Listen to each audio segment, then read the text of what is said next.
In this lesson, Shrisha and I are going to walk you through creating invitations. That is, when you are in a bout and you're trying to invite your opponent to attack you in a specific line so that you can bait them and hit them with a planned action. So the first thing is, I want to clarify exactly what an invitation is. You can invite with many different means at your disposal. So I can invite with my hand, so I'm extending my hand forward, and this is because I want Shrisha to attack my hand. So if she starts to extend, I can finish, or I can duck. I can make a toe touch. It's really just a trap.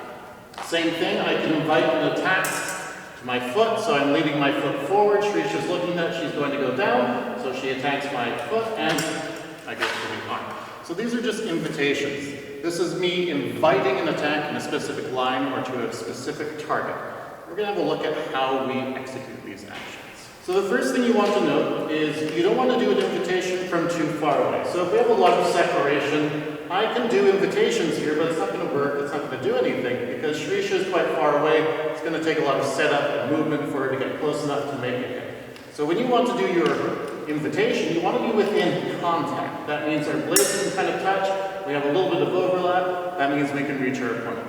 So if we're moving around and I want Shrisha to attack me, I have a plan. I want to attack her hand, but I need to create an invitation. So I'm going to keep my foot out in front, and I want her to attack my foot. And there I go, straight for the hand. Same thing, if I want to invite an attack against my hand, I'm going to create that target. So I'm going to leave it down here. She makes a reach.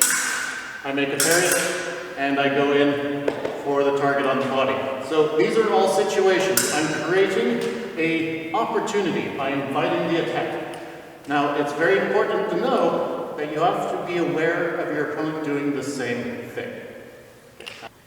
So when it comes to identifying invitations, you want to be alert, make sure that your opponent isn't doing the same thing to you. Look for patterns. If your opponent is making patterns, they're moving forward, they're moving back, they're always leaving something forward, that's their foot, or their hand's always way out there, or they're dropping their guard, be aware that this might not be a lapse in concentration, but rather a deliberate action to bring you in so they can hit you with a planned attack. So always be aware. You can use this, but your opponent is going to use it as well. So be alert, be aware, and practice this action, and try and see how many times you can get your opponent to take the bait.